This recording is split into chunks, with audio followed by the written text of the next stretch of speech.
বিষয়ে ওনার যে মার্গদর্শন, আমরাও সেই বিষয়ে আমরা বলেছি যে রাজনীতি শুধুমাত্র মানুষকে শোষণ করার জন্য রাজনীতি না, মানুষের জন্য কিছু করা। আমি সব জায়গায় বলি আমাদের সবার উচিত মোদিজিকে দেখে এমন কাজ করা যে কাজ আজকে যেটা বর্তমান সেটা অতীত হবে এবং ভবিষ্যৎ যারা বর্তমান হয় তারা বলবে যে এমন কাজ করে গেছেন, মানুষ তাদেরকে সম্মান দেবেন। কাজের কোনো বিকল্প নেই, কাজের মাধ্যমে মানুষের কাছে যাওয়া যায়। সাধারণ মানুষের যে মৌলিক সমস্যা, সেই সমস্যার সমাধানে আমাদের কাজ করা উচিত। বন্ধুগণ, আমি আপনাদের সামনে আর বিশেষ কিছু আমি বলবো না, শুধু একটা কথাই বলবো, এই সরকার এই সৌভাগ্য স্কিমে 1,32,000-এর উপরও যারা বিজলি কানেকশন, ইলেকট্রিক কানেকশন, সেই কানেকশন এই সরকার করেছে মাননীয় প্রধানমন্ত্রীর যে স্কিম সৌভাগ্য স্কিমে। Prime minister Awas Yojana urban এবং আমাদের রুরাল, আপনারা সবাই জানেন, এখন পর্যন্ত প্রধানমন্ত্রীজি বলছেন আমার দেশের মধ্যে যারা গরিব মানুষ তাদের মাথার উপর ছাদ থাকতে হবে, তাদের ঘর থাকতে হবে। যে কারণে উনি 4,50,000 ঘর ত্রিপুরার জন্য উনি বরাদ্দ করেছেন। তার মধ্যে 3,90,000 ঘর অলরেডি তৈরি হয়ে গেছে। বাকিগুলো যে সামনের 4 বছর তার মধ্যেও সেটা সম্পূর্ণ হয়ে যাবে। বন্ধুগণ, সারা পৃথিবীর মধ্যে একটাই আলোচনা যে প্রধানমন্ত্রী কি করে। প্রধানমন্ত্রী এই যে আপনার আয়ুষ্মান কার্ড, প্রধানমন্ত্রী যে মানুষের স্বাস্থ্যের বিষয়ে চিন্তা ভাবনা করেন, সে নিয়ে উনি 5 লাখ টাকা করে প্রতি ঘরে দেওয়ার যে ব্যবস্থা করেছেন প্রতি বছর, সেটা সবাই অবাক হয়ে গেছে। এবং এই যে প্রধানমন্ত্রী জন আরোগ্য যোজনায় আমাদের টার্গেট ছিল 3.5 লক্ষ থেকে আমাদের 14 লাখ। অলরেডি আমাদের কার্ড 100% স্যাচুরেশন হয়ে গেছে। প্রধানমন্ত্রী প্রতি মাসের শেষ রোববার আপনারা দেখেছেন উনি মানুষের সাথে সম্পর্ক করেন। সেই সম্পর্ক কি নাম? মন কি বাত। সমস্ত পৃথিবীর সমস্ত রাষ্ট্রপ্রধানরা বলছেন, আর কোথাও এইরকম কিন্তু কোন রাষ্ট্রপ্রধান এই মন কি বাতের মতো অনুষ্ঠান সাধারণ মানুষের সুখ দুঃখের খবর যেসব কাজ ওনারা করেন তার খবর আর কোথাও নেই। একমাত্র সেটা করেন মাননীয় প্রধানমন্ত্রী নরেন্দ্র মোদী। মানুষের সাথে কথা বলে, মানুষের সাথে কথা বলে।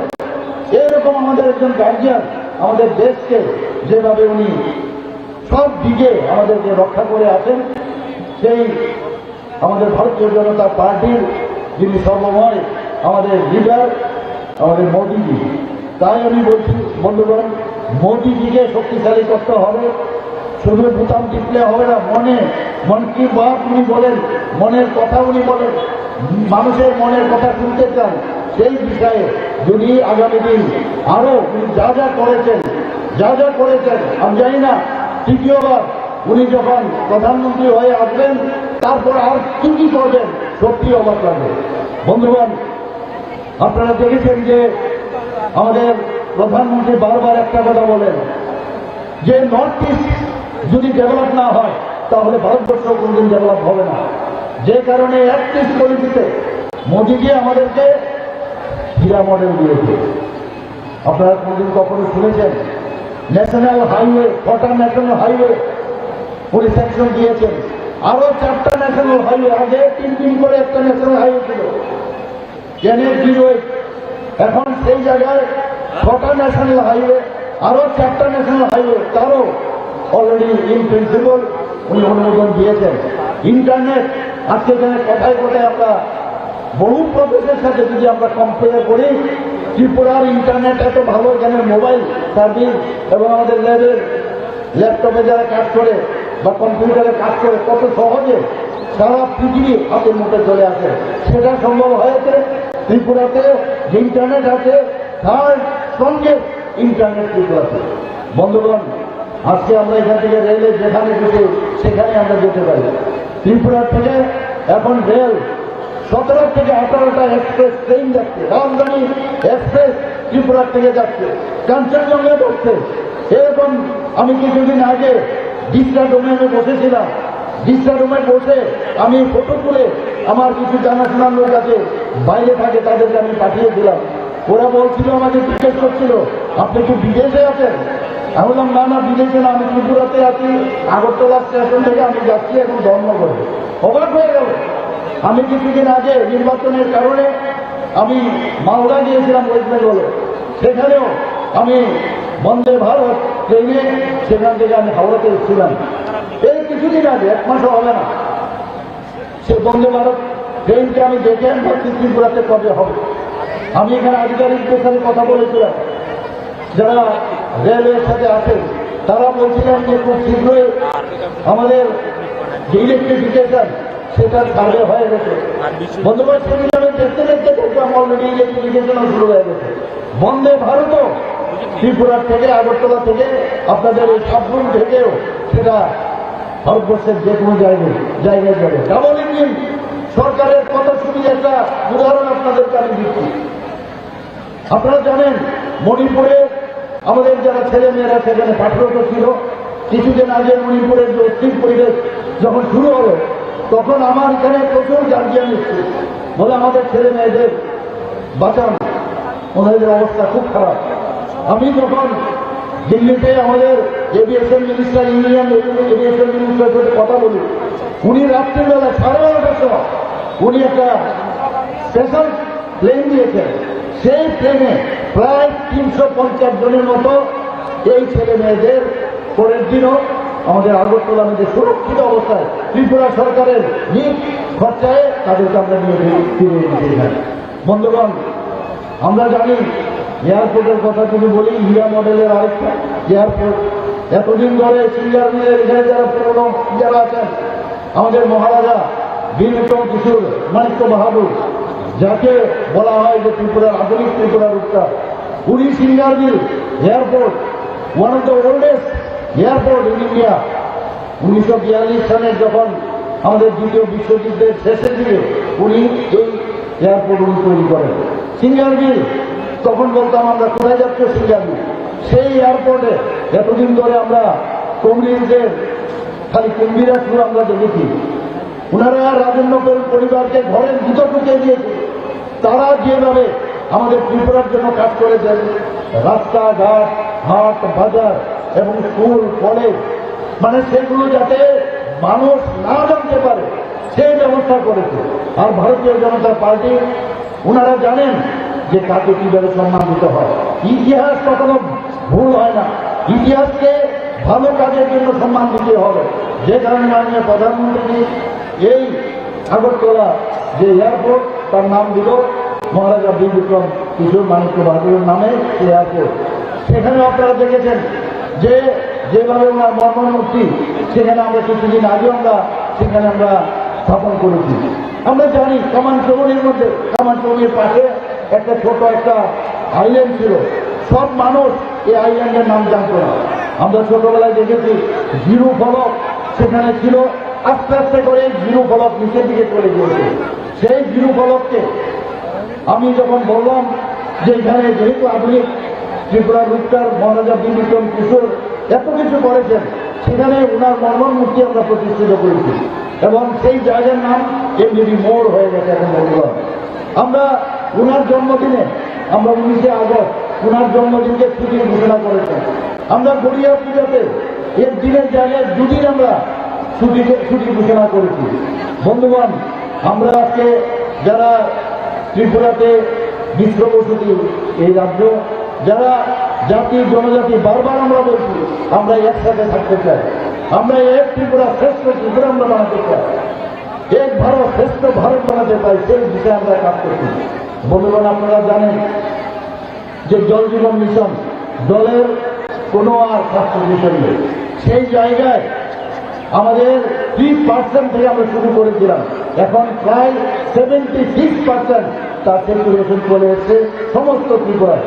বন্ধুগণ, আমরা উজ্জ্বলা যোজনার কথা যদি বলি, প্রাইম মিনিস্টার উজ্জ্বলা যোজনা, সেখানে একটা গরিব ঘর থেকে এসেছেন আমাদের মাননীয় প্রধানমন্ত্রী নরেন্দ্র মোদী। উনি একটা চাইওয়ালার ঘর থেকে এসছেন।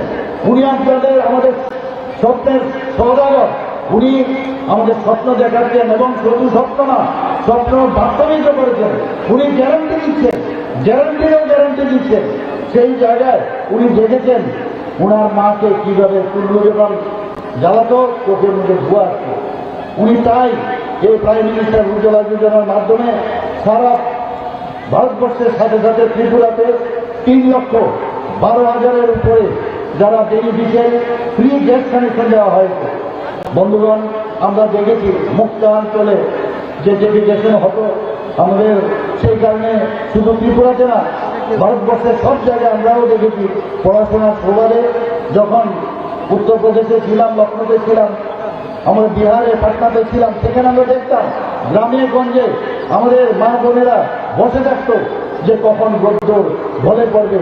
সেই জায়গায় তারা মুক্ত আকাশের নিচে তারা শৌচালয় করত।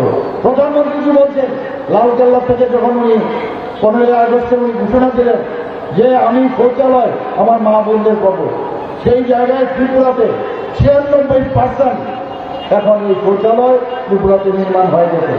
বন্ধুগণ, ত্রিপুরাতে আপনারা সবাই জানেন, যেখানে মা বোনেরা সবাই আছে, যে আমরা সামাজিক ভাতা ত্রিপুরাতে আমরা যেখানে 700 টাকা ছিল, আমাদের সরকার প্রতিষ্ঠিত হওয়ার পর সেখানে 1000 আমরা দিয়েছি। এরপর পরবর্তী সময়ে ডাবল 2000 টাকা করে আমরা সামাজিক ভাতা, 33 রকমের সামাজিক ভাতা আছে, সেই সামাজিক ভাতা আমরা দিচ্ছি।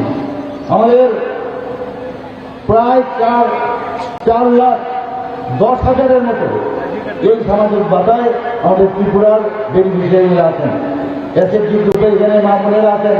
সবচেয়ে বেশি সাকসেসফুল এই যে এসএসজি গ্রুপ, প্রধানমন্ত্রী বারবার বলছেন যতদিন ধরে আমাদের মায়েরা বোনেরা তারা যতক্ষণ ধরে শক্তিশালী না হবে, শক্তি বন্ধনের নামে আমরা একটা প্রোগ্রাম আমরা করেছিলাম, মায়েদের বোনেদের শক্তিশালী করতে হবে। এসএসজি গ্রুপ 2018 আগে 2017-তে মাত্র 4,000 গ্রুপ ছিল। সেই জায়গায় এখন আমাদের এই গভর্নমেন্ট আসার পর 56,000 এই এসএসজি গ্রুপ হয়েছে। এবং শুধু তাই নয়, এতে করে আমাদের প্রায় ত্রিপুরাতে 5 লাখের উপরে মহিলারা তার সাথে যুক্ত হয়েছে। বন্ধুগণ, এখন তো এগুলো বাদ দিন, বিভিন্ন আমাদের মহিলারা তো এইসব বানাচ্ছেন নিজেদের প্রোডাক্ট। কেউ কৃষির সাথে যুক্ত হয়েছে, কেউ গোপালনের সাথে যুক্ত হয়েছে, এসএসজি গ্রুপে বিভিন্ন প্রোডাক্ট বানাচ্ছেন। সেটা তো গেল, কিন্তু মাননীয় প্রধানমন্ত্রী তাতেও উনি ক্ষান্ত হননি। উনি বলছেন আমাদের লাখপতি দিদি বানাতে হবে। আপনারা সবাই শুনেছেন লাখপতি দিদির কথা। ত্রিপুরাতে আপনারা শুনলে খুব খুশি হবেন কতজন লাখপতি দিদি হয়েছে। প্রায় 83,400 লাখপতি দিদি ত্রিপুরাতে হয়ে গেছে অলরেডি। এবং আপনারা এর জন্য আমি বলবো, এখানে যারা মা বোনেরা আছেন তাদের জন্য সবাই মিলে কাজটা বুঝবেন। শুধু তাই না, কিন্তু ড্রোন দিদির কথা মাননীয় প্রধানমন্ত্রী ড্রোন দিদির কথা বলছেন। এবং আমি নিশ্চিত যে ড্রোনের মাধ্যমে আমাদের যারা বোনেরা আছেন, মেয়েরা আছেন, কৃষি কাজে ওনারা সেটাকে কাজে লাগাবেন এবং সেই বিষয়ে আমাদের কাজ করছে। বন্ধুগণ, মাননীয় প্রধানমন্ত্রীকে বারবার আপনারা দেখেছেন যে রাম মন্দির প্রতিষ্ঠার যে প্রাণ প্রতিষ্ঠা উনি করেছেন। আয়ুর্বেদে 500 বছর ধরে কত লোক তাদের প্রাণ বলিদান করেছেন। কিন্তু মাননীয় প্রধানমন্ত্রীর হাত ধরে যখন আয়ুর্বেদে এই রাম মন্দির প্রতিষ্ঠিত হলো এবং ওনার প্রাণ প্রতিষ্ঠা করলেন প্রভু রামের, আমরা সারা ভারতবর্ষের মধ্যে আমরা দেখলাম একটা আস্তিকের পরিবেশ চলে এসছে এবং রামময় হয়েছে। মানুষ, আমাদের ভারতবর্ষের সমস্ত মানুষ কিন্তু চায় যে আমরা এই ভগবানকে সামনে রেখে, আমরা ভগবানকে বিশ্বাস করে আমরা সবসময় সামনে দিকে দিয়ে যাই। কিন্তু কমিউনিস্টদের আমরা দেখেছি ওরা তো ভগবান বিশ্বাস করে না, ঈশ্বর বিশ্বাস করে না। নাস্তিকের এক পরিবেশ বিশেষ করে ত্রিপুরা এবং পশ্চিমবাংলায় এবং কেরালাতে ওরা সৃষ্টি করেছে।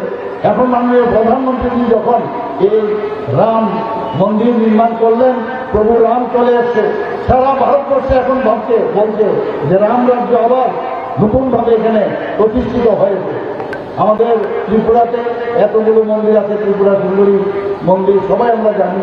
আমাদের এখানে 14 দেবতার মন্দির আছে, প্রচুর মন্দির, এবং সবগুলোই আমাদের রাজন্য আমলেই সেটা হয়েছে। এবং মাননীয় প্রধানমন্ত্রী 80 কোটি ভারতীয়দের খাদ্য সুরক্ষিত রেখেছে। আপনারা সবাই জানেন, খেয়ে না খেয়ে এত বড় আমাদের কোভিডের সময়ে মানুষ না খেয়ে মরবে, সেটা মাননীয় প্রধানমন্ত্রী জানেন। আমরা সবাই দেখেছি যখন কোভিডের সময় এই ভারতবর্ষে দুটো ভ্যাকসিন ওনার সময় সৃষ্টি আমাদের বিজ্ঞানীরা করলেন, এবং সবাই এখানে আমরা যারা আছি বিনা পয়সায় উনি এই ভ্যাকসিন আমাদেরকে দিয়ে আমাদের বাঁচিয়েছেন। এইবারও আপনারা দেখেছেন ক্যান্সার, সার্ভাইকাল ক্যান্সার মেয়েদের সবচেয়ে বেশি হয়, এবং তাদের জন্য এবারের বাজেটে আমরা দেখলাম সীতারামনের বাজেটে যে যাতে করে ভ্যাকসিন দেওয়া যায় সার্ভাইকাল ক্যান্সার থেকে বাঁচানোর জন্য, তার ব্যবস্থাও করা হয়েছে। মাননীয় প্রধানমন্ত্রী 15ই নভেম্বরকে যে জাতীয় গৌরব দিবস হিসাবে পালন করেছেন, যে বিরসা মুন্ডাকে নিয়ে আমরা এতদিন ধরে অনেকের সেই কুম্ভীরাস্ত্র আমরা দেখেছি, কিন্তু প্রধানমন্ত্রীজি এই যে জনজাতিদের সম্মান দেওয়ার জন্য এই দিনটিকে জনজাতীয় গৌরব দিবস হিসাবে উনি ঘোষণা করেছেন। 401টি একলব্য আদর্শ আবাসিক বিদ্যালয় এখন পর্যন্ত সারা ভারতবর্ষে আমাদের তৈরি হয়েছে। 3 তালাক প্রথার অবলুপ্তি করা হয়েছে। আমি একের সময় অবাক লাগে, বলছেন যে এখানে নাকি এখন গণতন্ত্র নেই, গণতন্ত্র নেই। এখানে সংবিধানের প্রশ্ন ওনারা উঠাচ্ছেন বিরোধী দলের নেতারা। আমি বলছি, আপনারা কোন সংবিধানের কথা বলছেন? আপনাদের সময় কোথায় ছিল সংবিধান? কোথায় এই মুসলিম বোনদের জন্য আপনারা কি করেছেন? সেই সাহসও তো আপনাদের ছিল না।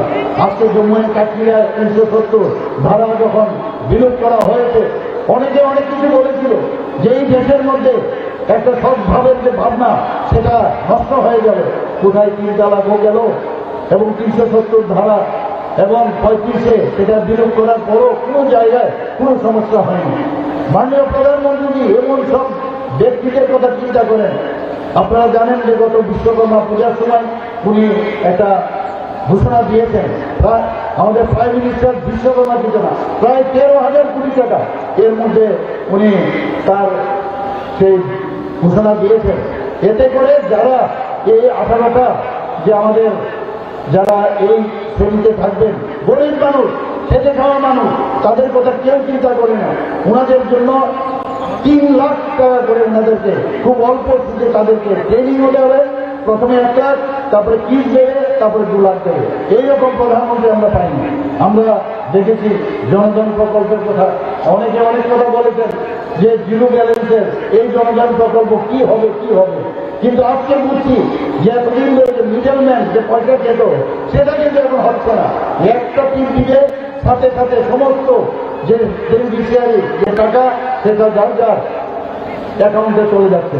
বন্ধুগণ, পিএম কিষাণ সম্মান নিধির মাধ্যমে এখন পর্যন্ত সারা দেশে 11.8 কোটির বেশি মানুষ তার সুযোগ পেয়েছে।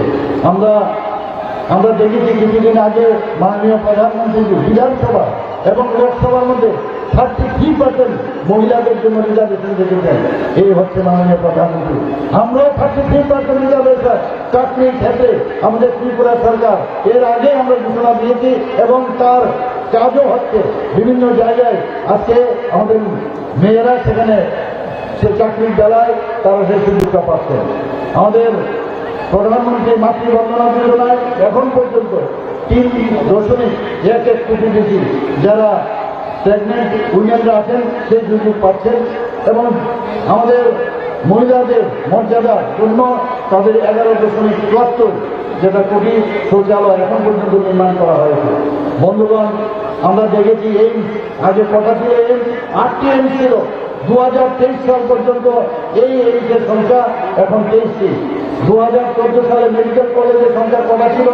মাত্র 641টি। 2023 সাল পর্যন্ত এখন পর্যন্ত 1331টি মেডিকেল কলেজ হয়েছে। বন্ধুগণ, আমাদের জনঔষধি কেন্দ্র আমরা জানেন, আমি নিজে একজন ডাক্তার, আমরা জানি আমরা প্রেসক্রিপশন যখন লিখি তখন বিভিন্ন ব্র্যান্ডের আমরা লিখে দিই। এতে করে যারা গরিব মানুষ আছে বা সাধারণ মানুষ আছে তারা বেশি পয়সা দিয়ে সে ওষুধ কিনতে হয়। প্রধানমন্ত্রী সেই দিকে নজর দিলেন যে না, যেখানে শুধু এই জনঔষধি কেন্দ্র থেকে মিনিমাম প্রায় 8 থেকেও তার কমেও সেই জনঔষধি কেন্দ্র প্রায় 10,000-এর মতো সারা ভারতবর্ষে করেছে। আমাদের ত্রিপুরাতেও প্রায় 20টি কেন্দ্র আমরা স্থাপন করেছি। আমাদের এখানে যেটা আমি একটু আগে বলেছিলাম যে 220 কোটি বেশি কোভিড-19 টিকা বিনামূল্যে প্রদান করা হয়েছে। শুধু তাই নয়, মাননীয় প্রধানমন্ত্রী বিভিন্ন দেশকেও সেটা সাপ্লাই করেছেন। প্রায় 150 থেকে 200 কান্ট্রিকে এই ভ্যাকসিন দেওয়া হয়েছে। আগে আমরা কি দেখেছি? আগে আমরা দেখতাম আমাদের দেশের মধ্যে আমাদের সোলজারদের বিএসএফ বর্ডার সিকিউরিটি ফোর্স এবং আমাদের সোলজারদের গলা কেটে আমাদের ভারতবর্ষের মধ্যে ফেলে দিত।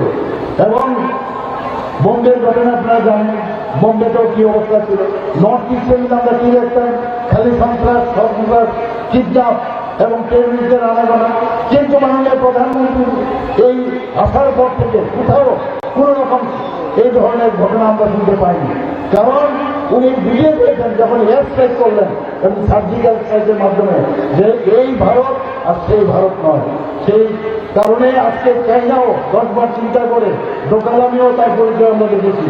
অপারেশন গঙ্গার মাধ্যমে আমরা জানি প্রায় 23,000, যেখানে আমাদের ইউক্রেন এবং রাশিয়ার যুদ্ধ হয়েছিল সেখান থেকে 23,000 যখন মাননীয় প্রধানমন্ত্রী বললেন যে আমার দেশের সমস্ত লোককে আমরা ভারতে ফিরিয়ে আনতে চাই, উনার আহ্বানে যখন ভারতের ফ্ল্যাগ নিয়ে ওখানে সবাই এই ফ্ল্যাগের সামনে রেখেছেন, আমি শুনেছি পাকিস্তানের লোকও এই ফ্ল্যাগের আড়ালে তারও সেখান থেকে আসতে সুযোগ পেয়েছে। শুধু তাই নয়, অপারেশন অজয় যেটা আমাদের ইসরায়েলে, সেখানে একই অবস্থা। সেখান থেকেও প্রায় 2000-এর উপরে আমাদের ভারতীয়দেরকে ফিরিয়ে নিয়েছেন। আমরা মাননীয় প্রধানমন্ত্রী উনি যেহেতু আমাদেরকে এত সুন্দরভাবে আমাদের দেখে রাখেন, প্রতিটা ক্ষেত্রে আমাদের দেখে রাখেন, আমাদেরও দায়িত্ব যে আগামী 19শে এপ্রিল এই পশ্চিম আসনে আমাদের ভারতীয় জনতা পার্টির যে ক্যান্ডিডেট, আমাদের প্রাক্তন মুখ্যমন্ত্রী এবং আমাদের রাজ্যসভার সদস্য শ্রী বিপ্লব কুমার দেবজিকে আপনারা প্রচুর পরিমাণে ভোট দিয়ে মোদীজিকে আপনারা উপহার দেবেন, এই আশাটুকু রেখে আমি আমার বক্তব্য শেষ করছি। নমস্কার। বন্দে মাতরম। ভারত মাতা কি জয়।